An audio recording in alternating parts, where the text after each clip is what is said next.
नमस्कार. तर कसे आहात सगळे?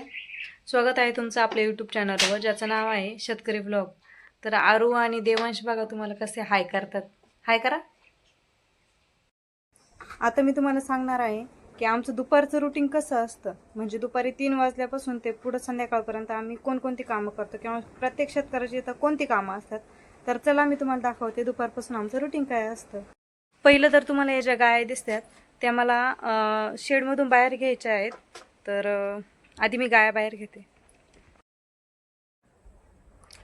तर मी आता गाय सोडायला घेतले आहे आणि एक एक सोडून मी चला तर सुरुवात झाली कामावर आहे.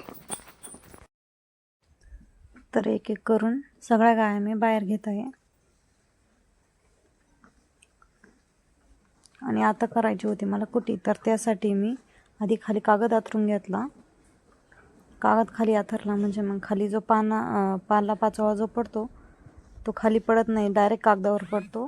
आणि कालची जी कुटी करायची राहिली होती मग ते पण घेतलं आणि कुटी करायला सुरुवात करायची होती. पण त्याआधी मला कपडे घालायचे होते कामातले. तर कपडे घालून घेतला आधी युनिफॉर्म आणि मग कुटी करायची होती. त्यासाठी मला आधी कुटी चालू करावं लागेल. तर ही केली कुटी चालू आणि इकडे टच बटन चालू केलं आणि नंतर कुटी चालू झाली आणि मग कुटी करायला पण सुरुवात केली.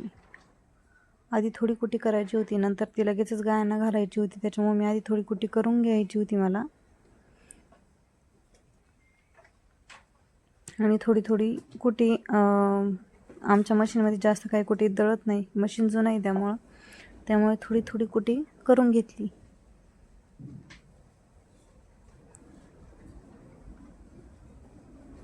खूप जास्त घातलं तर मशीन बंद पडतं, त्यामुळे मग थोडं थोडं थोडं थोडं घालून कुटी चालू करायचं काम चालू होतं. आणि आता तर काय आरू आणि देवांश पण मोठे झाले होते, त्याच्यामुळं मग कुटी झाल्यावर थोडी थोडी आधी गायांना घालून घेतली कुटी. तर जेवढी कुटी राहिली झाली होती ती आधी गायांना थोडी थोडी मी घालून घेतली, म्हणजे मग त्या ओरडती नाहीत.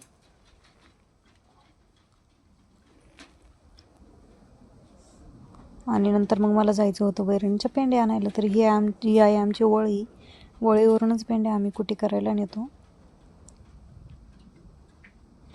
आणि आत्ता मी चालले वळीच्या पेंड्या घेऊन. 2-3च कवळ्या होत्या आणायला, त्यामुळं पण मग आणायचं थोडं बाहेरून होतं. टाकताना पण जरा विस्कटलंच होतं, मग डायरेक्ट ते सरळ करून घेतलं आधी आणि मग दुसरी कवळी आणायला गेली. आणि तोपर्यंत कुटी पण ठेवली, लगेच दुसरी कवळी पण घेऊन आले पेंड्यांची. आणि परत लगेचच मला कुटी चालू करायची होती. हे बघा एवढी पेंड्या आणल्या, त्यामुळे लगेचच मी कुटी चालू केली. टच बटन दाबलं आणि आपली कुटी चालू झाली.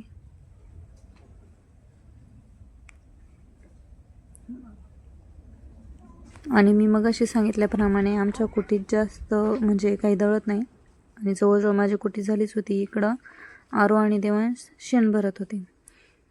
तर सध्या लहान मुलं कधी शेण भरत नाही आणि वास पण येतो त्यांना, पण आमच्या इथं असं काही नाही.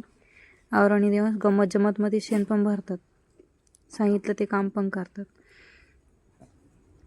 आणि मी माझं इकडं कुटी करायचं काम चालू होतं.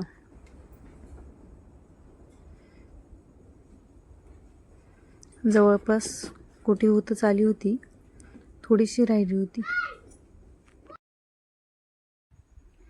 नंतर सगळा पाचोळा आणि ते गोळा करून मला कुटी पण करायची होती, कारण कागद जरी खाली आथरला तरी खाली थोडाफार पाचोळा असतोच.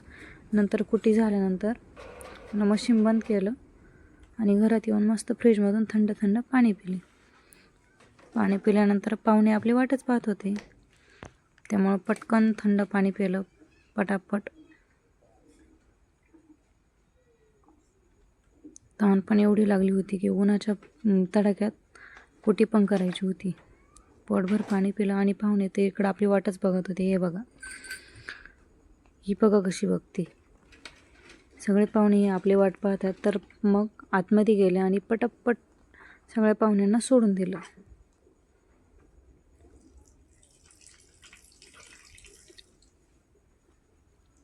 एक एक एक एक करून अख्खे सोडून दिले. हे बाहेर जातात तोपर्यंत मी शेळीला पण सोडलं. बाकीचे सगळे जे बकरं आहेत ते, आणि नंतर शेवट शेळीला सोडलं.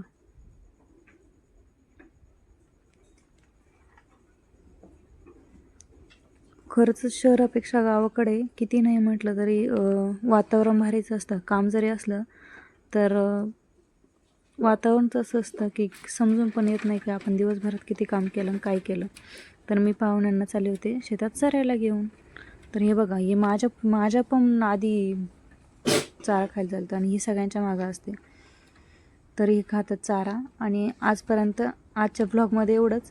भेटूया पुढच्या व्लॉगमध्ये नक्कीच. तोपर्यंत व्हिडिओ आवडल्यास लाईक करा, शेअर करा आणि सबस्क्राईब करा. चला, हे बघा इकडं 2 कसे एकटेच खातात बरं काही भामटे.